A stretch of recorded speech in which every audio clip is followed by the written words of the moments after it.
Hello students, आज हम लोग स्टार्ट करेंगे जेईई मेंस और इसमें मैं आपका टीचर हूं। I will be doing mathematics with you. मैं आपके साथ मैथ्स करूंगा, राइट। देखो, जेईई मेंस जो है अराउंड 10 लाख बच्चे अपीयर करते हैं हर साल। 10 लाख लोग अपीयर करते हैं और 10 लाख में से आपको पता ही है बहुत कम सीट्स होती हैं, राइट।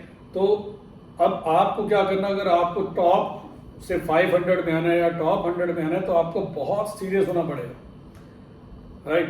तो कहीं पर भी थोड़ी सी गलत गाइडेंस आपको मिल जाए, कहीं पे भी आपके टीचर में कुछ कमी है या उनको कॉन्सेप्ट्स में इतना स्ट्रांग होल्ड डाउन, तो आप लोग कहीं के नहीं रहोगे, क्लियर कर ही नहीं सकते, जेईई मेंस में क्लियर नहीं कर सकते, एडवांस की तो बात छोड़ो। So what I want to say here, मैं आप लोगों से क्या कहना चाहता हूँ कि आपको बहुत ज़्यादा सीरियस अपनी तरफ से भी होना है और टीचर भी आपके उतनी ही सीरियस हो, then only you will be able to score and you will be able to get through, right. तो मैं आज आपका पहला टॉपिक स्टार्ट करता हूँ। उससे पहले मैं आपको अपने बारे में कुछ बता देता हूँ। मेरा नाम आनंद पाल सिंह है और मैं यूट्यूब चैनल रन करता हूँ anandsironline.com के नाम से। डॉट में DOT लगाना है आपको, राइट। दूसरी बात, मैं अराउंड 32 ईयर्स से मैथमेटिक्स ट्रेनर हूँ। I am teaching maths from last 32 years. मैंने यूनिवर्सिटी लेवल के स्टूडेंट भी पढ़ाए हैं, मैंने क्लास 12 तक के बच्चे भी पढ़ाए हैं, CBSE, IB, ISC सब बोर्ड्स कराता हूँ, स्टेट बोर्ड्स भी करवाता हूँ। उसके अलावा मैं स्टूडेंट्स को जेईई मेंस की प्रिपरेशन और पहले अदर इंजीनियरिंग कॉलेजेस की सेपरेट एडमिशन्स एग्जामिनेशन होते थे, मैं वो भी करवाता था, right.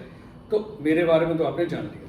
Now let us start with the first topic which is sets, relations and functions. देखो, ये जो टॉपिक है आपका सेट्स, रिलेशंस एंड फंक्शंस,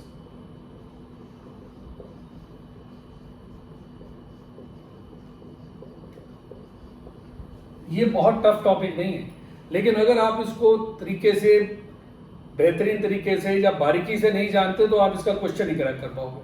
तो फर्स्ट ऑफ ऑल मैं आज इसको सारा एक्सप्लेन करूंगा। नेक्स्ट लेसन में मैं आपको इसके ऊपर क्वेश्चंस कराऊंगा और कोशिश करेंगे कि आपका टॉपिक बिल्कुल क्लियर कर सके। कोई प्रॉब्लम हो नीचे कमेंट सेक्शन में आप जाकर के उसको लिख दीजिए, I will get to it. तो स्टार्ट करते हैं। सेट क्या होता है? सेट क्या है? ये है well defined collection of objects.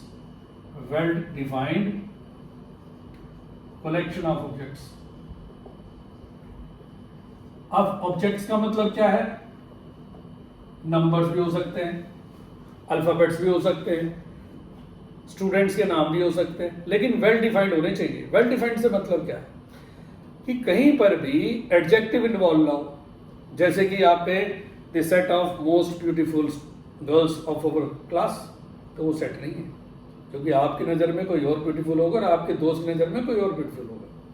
Most talented, most dangerous, इस तरीके से कहीं पर भी आपका एडजेक्टिव इन्वॉल्व हो जाए, डेंजरस जैसे विशेषण कहते हैं आप लोग, डेंजरस, ब्यूटीफुल, राइट, टैलेंटेड, कहीं पर भी आपका विशेषण इन्वॉल्व हो गया जो किसी की विशेषता प्रकट कर रहा हो, तो वो जो है वो सेट में नहीं आएगा।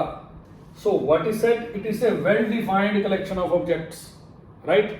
जैसे मैं एक सिंपल सा सेट ले लेता हूं, set of first 5 natural numbers, ये एक सेट है।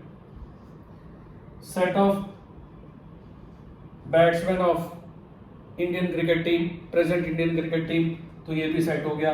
विराट कोहली हो गया, ब्ला ब्ला, जो भी लिखने आप सारे लिख सकते हो। नेक्स्ट सेट हो गया आपका से अल्फाबेट सेट्स, या आप ले लो वॉवल्स का सेट AEIOU। इस तरीके से आप कोई भी सेट बना सकते हो, राइट। एक सेट आता है जिसको हम कहते हैं एम्प्टी सेट, जिसके अंदर कोई मेंबर ही नहीं होता। जैसे कि मैं आपसे कहूं एक सेट डी ले लेते हैं, एम्प्टी सेट। एम्प्टी सेट यानी कि उसके अंदर कुछ नहीं है। इसको आप ऐसे भी लिख सकते हो और आप लेटर फाई से भी लिख सकते हो। ये ग्रीक लेटर है फाई, राइट। तो ये याद रखना कि अगर आपने सेट के अंदर फाई डाल दिया तो वो एम्प्टी नहीं रह जाएगा, it will be a set having one element. याद रखना, this is not an empty set, this is not an empty set, ये empty set नहीं है। क्यों नहीं empty set? ये बताओ, क्योंकि इसके अंदर एक एलिमेंट आ गया, राइट। तो ये तो हो गया आपके सेट के बारे में।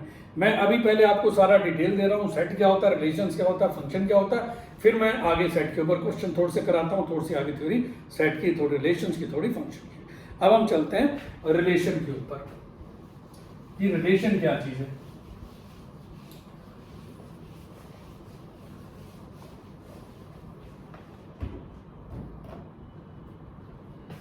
रिलेशन, रिलेशन से आप क्या समझते हैं? रिश्ता, है ना। I am related to this blind person, किसी का मैं फादर हूं, किसी का मैं हस्बैंड हूं, किसी का मैं बेटा हूं, ये एक रिलेशन हो गया। उसी तरह से एक सेट के एलिमेंट्स दूसरे के साथ रिलेटेड होते हैं। जैसे कि मैं आपसे कहता हूं एक सेट ए है, एक सेट बी है। एलिमेंट ऑफ सेट बी जो है वो ए से कैसे रिलेटेड है कि ए के एलिमेंट में आप 2 जोड़ दो, नंबर 2 ऐड कर दो तो आपको बी मिल जाएगा, बी का एलिमेंट मिल जाएगा, तो एक रिलेशन हो गया। या माइनस कर दो 2 तो एक रिलेशन हो गया, डिवाइड कर दो तो एक रिलेशन हो गया। लाइकवाइज आप 2 सेट्स के बीच में एक रिलेशन डेवलप कर सकते हैं। तो रिलेशन क्या होता है? रिलेशन समझने से पहले एक मैं आपको करवा देता हूं कार्टेशियन प्रोडक्ट।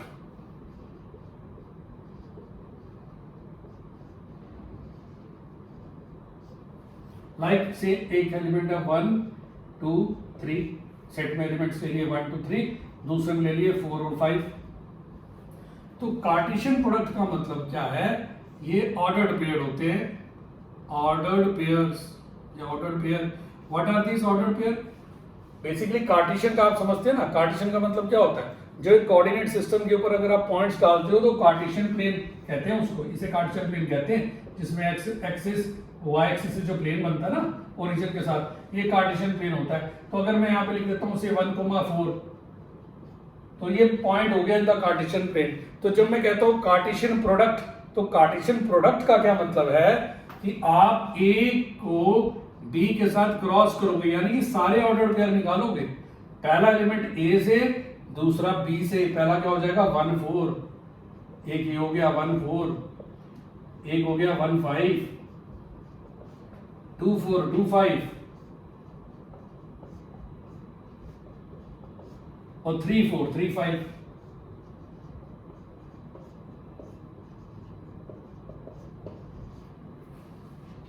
ये हो गया ए क्रॉस बी। इसको रिलेशन भी कह सकते हो आप, और इसके जितने सबसेट्स बनेंगे वो सारे रिलेशन में आएंगे। पहला तो मैंने आपको बता दिया कि ए के एलिमेंट बी के साथ कैसे रिलेटेड है, क्या पे क्या कि आपने क्रॉस प्रोडक्ट कर दिया सारा, तो ये तो आपके पास एक सबसे बड़ा रिलेशन ही आ गया। अब इसके जितने भी सबसेट्स होंगे, सबसेट्स क्या होते हैं? छोटे सेट। किसके छोटे सेट? जैसे अब ये एक सेट ए है, इसके कितने सबसेट होंगे? सबसेट होते हैं 2 to the power of number of elements. जैसे यहाँ पे 3 एलिमेंट है तो इसके कितने सबसेट होंगे? इसके सबसेट होंगे 2 to power 3, 8 सबसेट होंगे इसके, राइट। और इसके कितने सबसेट होंगे? यहाँ पे कितने एलिमेंट है? अब इसको एक एलिमेंट मानोगे आप, 1 2 3 4 5 और 6 एलिमेंट है, तो नंबर ऑफ सबसेट्स क्या होंगे? 2 की पावर 6, 2 की घात 6, यानी कि हो जाएंगे 64 सबसेट हो जाएंगे। 64 सबसेट ए क्रॉस बी के हैं, और हर एक सबसेट को हम क्या कहेंगे? We will say it's a relation, क्योंकि वो एक यूनिक रिलेशन एस्टैब्लिश करेगा between set A and set B, right. तो मैंने आपसे क्या बताया कि रिलेशन क्या है? Relation is the set of ordered pairs. मैं कहूंगा relation is a set of ordered pairs.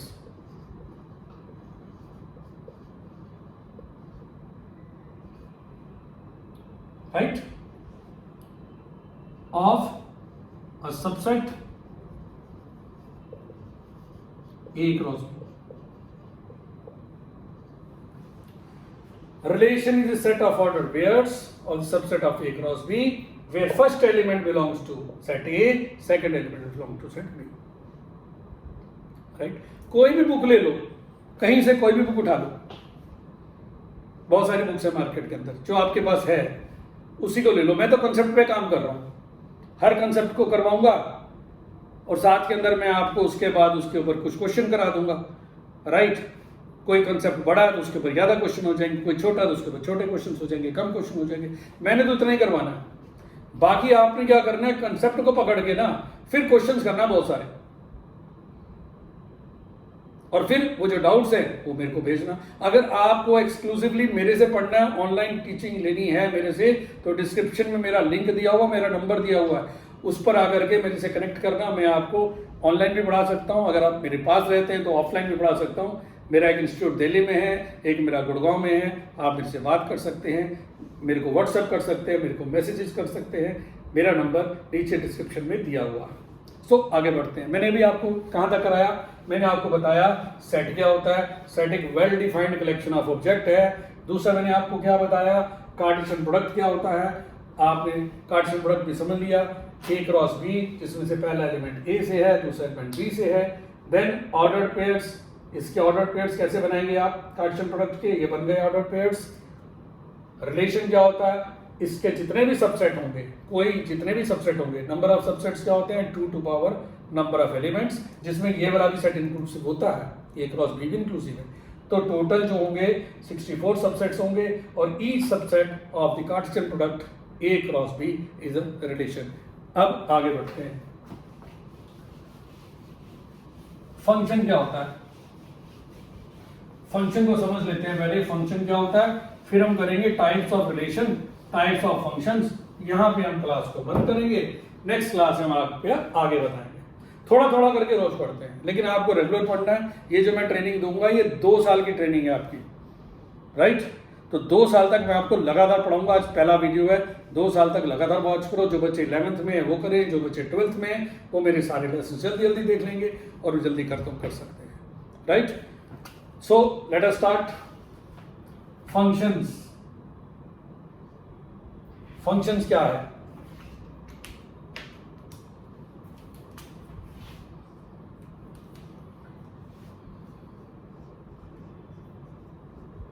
Sorry वो ब्लैक पेन जो है वो थोड़ा सा लाइट हो गया, I will get a new pen.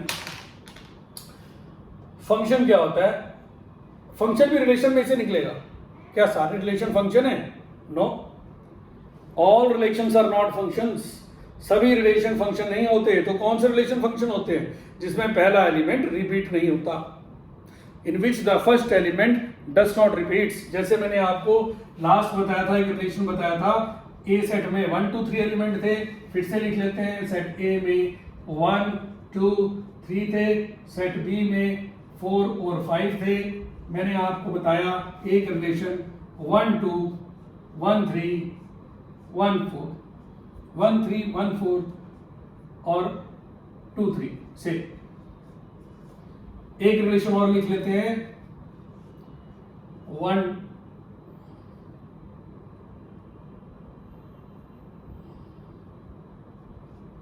एक रिलेशन और लिख लेते हैं, पहला वाला 1 5 ले लो, 1 5 2 5 3 5। एक रिलेशन और ले लेते हैं, ये करली ब्रैकेट है पहले और ये छोटी ब्रैकेट है, ये कार्टेशियन पेयर लिखने के लिए होती है। ये ले लेते हैं आपसे 2 4 3 4 3 5। अब समझते हैं इनमें से कौन सा फंक्शन है। मैंने भी आपसे क्या बोला था, सिर्फ वो रिलेशन फंक्शन है जिसमें पहला एलिमेंट रिपीट नहीं होता, राइट।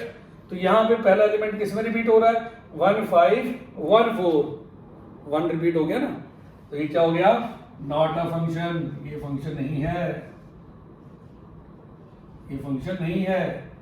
इसमें सेकंड वाले में, ये मैंने 3 लिखे थे, सेकंड वाले में बताइए 1 5 2 5 3 5, 1 2 3 1 2 3 रिपीट हो रहा है, नहीं हो रहा।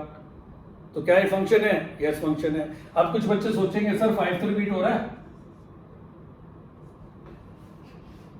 5 तो रिपीट हो रहा है, लेकिन डेफिनेशन क्या बताएगी, only those relations are function in which the first element does not repeats. यानी कि सिर्फ वही रिलेशन आपके फंक्शन है जिसमें जो पहला नंबर है, जो एक्स एलिमेंट है, एक्स कहाँ आता है, स्टार्टिंग में आता है ना, पहले एक्स फिर वाई, तो जो एक्स एलिमेंट है वो रिपीट नहीं करता, that is known as a function.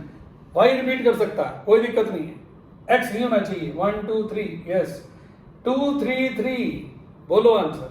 No, बिल्कुल बिल्कुल, वेरी गुड। तो ये हो गया आपका फंक्शंस।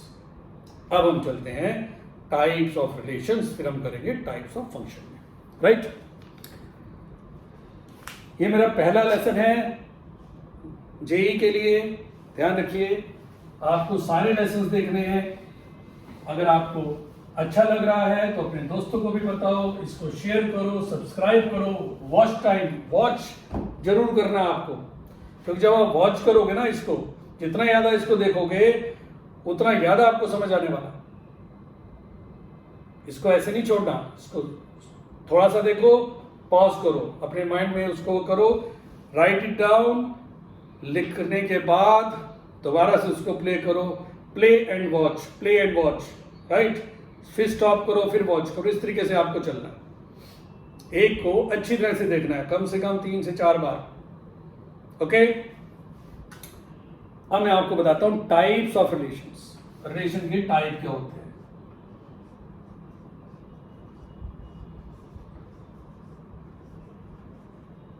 टाइप्स ऑफ रिलेशन क्या होते हैं। पहला है आपका रिफ्लेक्सिव,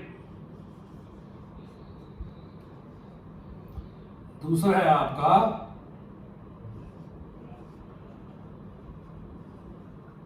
सिमेट्रिक, और तीसरा है आपका ट्रांजिटिव। कौन कौन से हैं। पहला है आपका रिफ्लेक्सिव, दूसरा है आपका सिमेट्रिक, तीसरा आपका ट्रांजिटिव। तो रिफ्लेक्सिव क्या होता है। रिफ्लेक्सिव होता है if A belongs to relation R for all A belonging to set A. इसका मतलब क्या है, A belongs to R for all A belonging to set A. Let us suppose एक सेट ए है जिसके अंदर एलिमेंट है 1 2 3। तो जब आप ए क्रॉस ए करोगे तो कितने एलिमेंट आएंगे, 9 एलिमेंट आएंगे। कौन कौन से, 1 1 1 2 1 3, 2 1 2 2 2 3, और 3 1 3 2 3 3। बेसिकली मैंने क्या किया यहां पर, मैंने ए को उसी से क्रॉस कर दिया। तो जब ए क्रॉस ए करते हैं उसी के अंदर से आप कहेंगे relations, types of relations, reflexive, symmetric, transitive. Reflexive क्या है, ए बिलोंग्स टू आर, यानी कि कोई ऐसा रिलेशन जिसमें तीनों हो, ये 1 1 भी हो, 2 2 भी हो और 3 3 भी हो। इसके अलावा कोई और हो रहा हो उससे कोई फर्क नहीं पड़ता, 1 3 भी हो सकता है, कुछ भी हो उसके अलावा। लेकिन अगर ये तीनों में से एक भी नहीं है तो वो रिफ्लेक्सिव नहीं होगा, क्योंकि अकॉर्डिंग टू द डेफिनेशन यहां पे लिखा है for all A belonging to A. For all का मतलब क्या, सभी जो एलिमेंट हैं छोटे ए कौन से हैं, these are the small A ones. For all A belonging to set A, this, ये सिंबल जो है उल्टा जो ए लिखा हुआ है इसका मतलब फॉर ऑल होता है, इसका मतलब होता है फॉर ऑल, सभी एलिमेंट्स के लिए। तो for all elements belonging to set A should belong to R. A का मतलब है 1 1 2 2 3 3, समझ आ गया। ये हो गया आपका रिफ्लेक्सिव। पहला वाला रिलेशन कौन सा है, रिफ्लेक्सिव। टाइप्स ऑफ रिलेशन ये आइडेंटिफाई करना आ सकता है आपको। दूसरा कौन सा, सिमेट्रिक। सिमेट्रिक क्या कहता है कि अगर ए भी बिलोंग करता है, किसी रिलेशन को ए भी बिलोंग करता है, इट इंप्लाइज कि बी ए भी बिलोंग करना चाहिए। यानी कि अगर 1 2 बिलोंग करता है तो 2 1 होना चाहिए, अगर 1 3 करता है तो 3 1 होना चाहिए। सबका होना जरूरी नहीं है, यहाँ पर याद रखना, सबका होना जरूरी नहीं है। सिमेट्रिक के केस में, रिफ्लेक्सिव के केस में तीनों चाहिए, ए यानी कि हर एक एलिमेंट चाहिए वहां पर। लेकिन इस जगह पे विच एवर इज देयर उसका रिवर्स होना जरूरी है। अगर ए भी है तो बी ए होना जरूरी है। जैसे कि अगर 1 2 है तो 2 1 होना जरूरी है, अगर 2 3 है तो 3 2 होना जरूरी है। Whatever element is there उसका ऑपोजिट भी होगा, then only we will say that it is symmetric. Right, दोनों क्लियर हो गए? रिफ्लेक्सिव क्या है, सिमेट्रिक क्या है। अब हम आ जाते हैं ट्रांजिटिव की तरफ। What is transitive? ट्रांजिटिव कहता है if A B belongs to R and B C belongs to R, अगर ये दोनों बिलोंग करते हैं। ट्रांजिटिव क्या कह रहा है कि अगर ए बी भी बिलोंग करता है और बी सी भी बिलोंग करता है तो तब ए सी बिलोंग करना चाहिए। यानी कि कोई एलिमेंट ले लेते हैं 1 2 1 2 3 1 3 होना चाहिए। अगर 1 2 है 2 3 और 1 3 नहीं है, ट्रांस का मतलब होता है क्रॉस। ए बी है बी सी है तो ए बी को काट के सी तक चला गया। अगर ए बी है बी सी है तो ए सी अगर है then it is what? Transitive. जैसे कि ए जो है वो बी का फ्रेंड है, बी जो है वो सी का फ्रेंड है, तो क्या है जरूरी है कि ए सी का फ्रेंड हो? नहीं, जरूरी नहीं है, तो ये ट्रांजिटिव नहीं होगा। लेकिन अगर मैं कहूं ए और बी एक ही क्लास में हैं, बी और सी एक ही क्लास में हैं, इसका मतलब ए और सी भी उसी क्लास में होंगे। समझ गए? तो ट्रांजिटिव का मतलब आपको पता होना चाहिए, रिफ्लेक्सिव का मतलब होना चाहिए, सिमेट्री का पता होना चाहिए। और अगर कोई ऐसा सेट आ जाए जिसमें तीनों आते हों, कोई ऐसा set which has all the three in it, उसको हम क्या कहेंगे? Equivalence relation. Equivalence which is all three. Write it down. A relation which is reflexive, symmetric and transitive, all three at the same time is known as equivalence relation. Right? तो ये हो गए आपके types of relation. अब हम last part में चलते हैं। होपफुली तुम्हें समझ आ रहा है बच्चों। कोई भी प्रॉब्लम हो नीचे लिख दो, कमेंट में डाल दो, कोई दिक्कत नहीं है। मेरे को कॉल कर दो, मैं कॉल पे भी आपके लिए सेपरेट वीडियो बना दूंगा। Don't worry. कॉल का मतलब ये नहीं है सिर्फ पढ़ने के लिए कॉल करना है, इंडिविजुअल ट्यूशन के लिए बात करना है या ग्रुप में ट्यूशन लेने के लिए बात करना है। आप मेरे यूट्यूब वीडियोस देख करके भी बहुत अच्छा करने वाले हो, बिल्कुल निश्चिंत रहो। राइट, तो अब मैं आपको आगे बताने वाला हूं कि फंक्शंस के टाइप्स क्या हैं। फंक्शन तो मैंने आपको बता ही दिया कि क्या होते हैं फंक्शन, है ना। अब मैं आपको बताने वाला हूं टाइप्स ऑफ फंक्शन क्या है।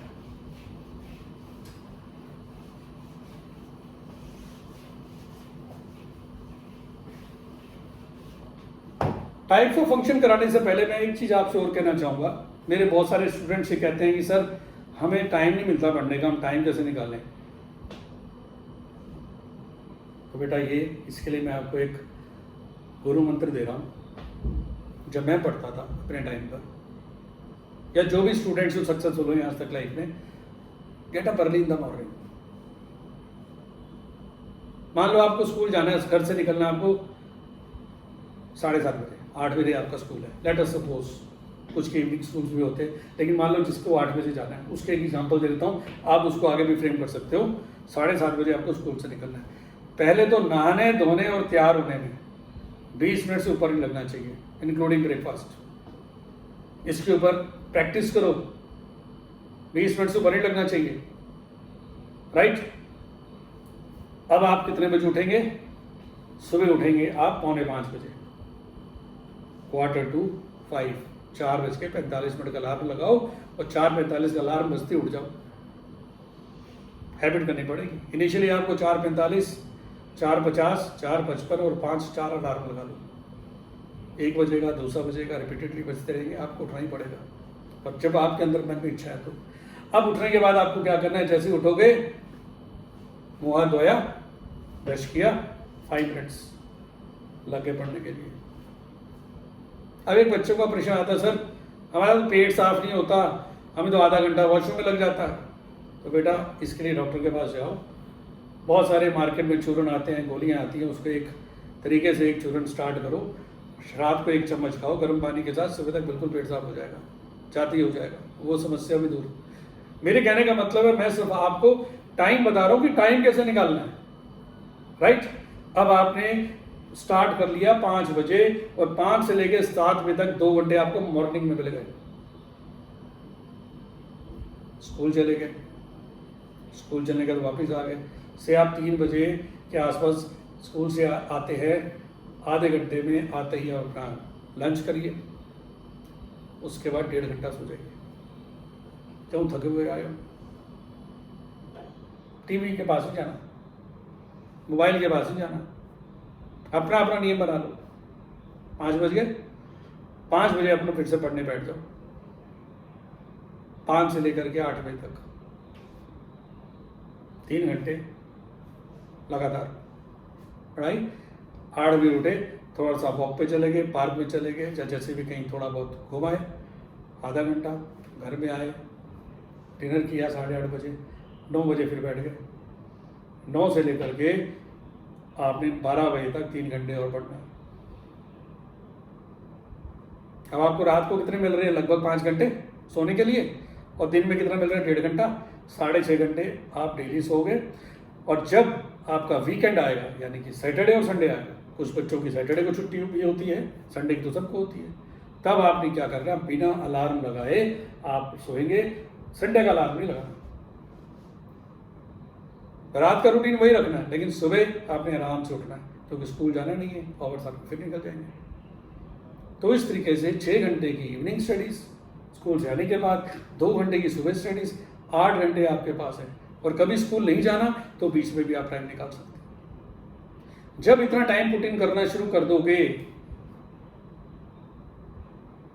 एडजस्टमेंट खुद करो, स्कूल का काम क्या करना है, जे के लिए कितना पढ़ना है, वो अलग अलग मसला है, उसको आप खुद मैनेज करें। कभी 1 घंटा स्कूल के लिए चाहिए, 7 घंटे इधर डाल दो, कभी 2 घंटे चाहिए, 6 डाल दो, कभी 4 चाहिए, 4 डाल दो, लाइक वाइज अपने आप देख लो, मैनेज कर लो। बट अगर इतना नहीं पढ़ोगे तो भूल जाओ, फिर मेहनत करनी पड़ेगी। There is no substitute to hard work since it is hard work का जब से एक आनायत बनी है तब से कोई सब्स्टिट्यूट नहीं है, राइट। इसको गांठ बांध लो। चलो अब आगे करते हैं, लास्ट टॉपिक हमारा आज की क्लास का, टाइप्स ऑफ फंक्शंस। फंक्शंस के मैं आपको अब टाइप्स बताने वाला हूं। पहला फंक्शन 1 को इंजेक्टिव भी कहते हैं, इंजेक्शन लगा देता है ये, इनटू भी कहते हैं, दूसरे में घुस जाता है। 1 का मतलब क्या है, एक सेट ए है, एक सेट बी है, इधर है 1 2 3, इधर है 4 5 6 और 7, 1 4 2 5 3 7 कर लो या 3 6 कर लो। एक के लिए एक 1 फंक्शन, एक के लिए एक, राइट। दूसरी बात ध्यान रखना, सबसे इंपॉर्टेंट है, सेट ए क्लियरली डिफाइंड होना चाहिए। मान लो कि 3 से 7 का मेल नहीं है, अगर मान लो ये ऐसा नहीं है, लेट अस सपोज ये नहीं होता, सिर्फ 1 4 और 2 5 होता है, 3 बेचारा अकेला रह जाता है, then it is not a function, वो फंक्शन नहीं होगा। According to the definition the domain should be clearly defined. Domain में 3 है अगर, तो 3 की इमेज होनी चाहिए, बेशक वो 7 हो 6 हो कुछ भी हो, 4 5 भी हो सकती है, लेकिन 1 के लिए एक के लिए एक होना चाहिए, राइट। दूसरा करते हैं मैनी 1। याद रखना मैंने यहाँ पे एक एलिमेंट खाली छोड़ दिया, इसका बाद में आपको समझाऊंगा। 1 इंजेक्टिव या इनटू, ये क्या होता है, जब एक के लिए एक इमेज हो। सेकंड वाला है मैनी 1। मैनी 1 का मतलब क्या है, सेट ए सेट बी, 1 2 3 4 5 6 7 के लिए 1 के लिए भी 4 है, 2 के लिए भी 4 है, 3 के लिए 6 ले। मैनी 1, अगर पहले वाले सेट में कोई भी दो इमेज, कोई भी दो एलिमेंट्स की सेकंड वाले सेट में एक इमेज हो जाए तो मैनी 1, इधर मैनी उधर 1। आप इसमें 3 को भी 4 डाल सकते हो, 3 के लिए भी 4 कर दो, एक ही बात, वो भी मैनी 1 रहेगा, राइट। ये हो गया आपका 1 और मैनी 1। अब हम आ जाते हैं वेरी इंपॉर्टेंट पॉइंट,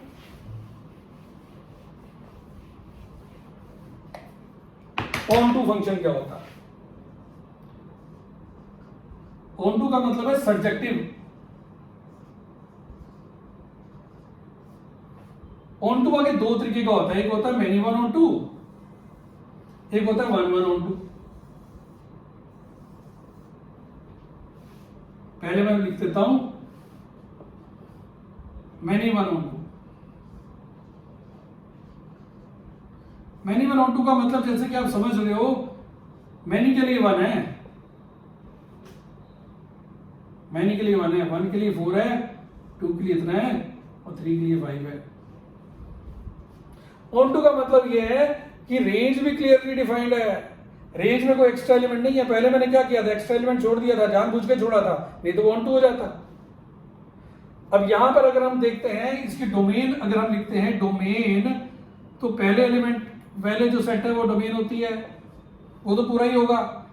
रेंज क्या होता है, रेंज होता है जिसपे ये जाकर के इमेज बनाते हैं 4 5, और कोडोमेन क्या होता है, सेट भी पूरा, वो भी 4 5 है। पहले वाले केसेस में 4 5 6 7 भी था, राइट। तो यहां पर ध्यान रखना, जब भी ऑन टू वर्ड आएगा, ऑन टू आएगा, तो जो रेंज है वो कोडोमेन के इक्वल होगी। Always remember, for on to और फॉर सब्जेक्टिव एक ही बात है, दोनों एक ही है, range should be equal to codomain. अगर रेंज कोडोमेन के इक्वल नहीं होगी तो that will not be a subjective function, on to नहीं होगा। दूसरे पे आ जाते हैं, ये आपका वन वन ऑन टू। अब तो आप लोग समझ ही गए होंगे, ए सेट ए सेट बी, 1 2 3 4 5 6, ए के लिए एक और सेकंड सेट भी कंप्लीटली और सबकी प्री इमेज में। So if for all element in set B, for every element in set B, we have image in set A. अगर यहां पे इसे कहेंगे इमेज, इसे कहेंगे प्री इमेज, तो B सेट में जितने भी एलिमेंट हैं उन सब की प्री इमेज अगर सेट A में है तो क्या हो जाएगा, वो हो जाएगा ऑन टू सब्जेक्टिव। यहां पे भी देखो रेंज क्या है आपकी 4 5 6 और कोडोमेन भी क्या है 4 5 6। तो when range is equal to codomain, it is known as on to function, right. मैं यहीं पे आज खत्म कर रहा हूं। होपफुली तुम लोगों को ये अच्छी तरह से समझ आ गया होगा। फिर भी अगर कोई डाउट है, मैं बार बार रिपीट कर रहा हूं, आप वीडियो को पॉज कीजिए, ध्यान से सुनिए। मैंने सब कुछ इसमें एक्सप्लेन कर दिया, जितना भी आपको रिक्वायर्ड था वो सारा एक्सप्लेन कर दिया है। आगे मैं इसके ऊपर आगे डेवलप करूंगा in my lecture number 2 tomorrow only. Daily एक लेसन डाल रहा हूं, ध्यान से सुनो। और इसको प्लीज लाइक करना, शेयर करना, सब्सक्राइब करना और बार बार देखना है आपने। ओके, अभी के लिए बाय, बेस्ट ऑफ लक।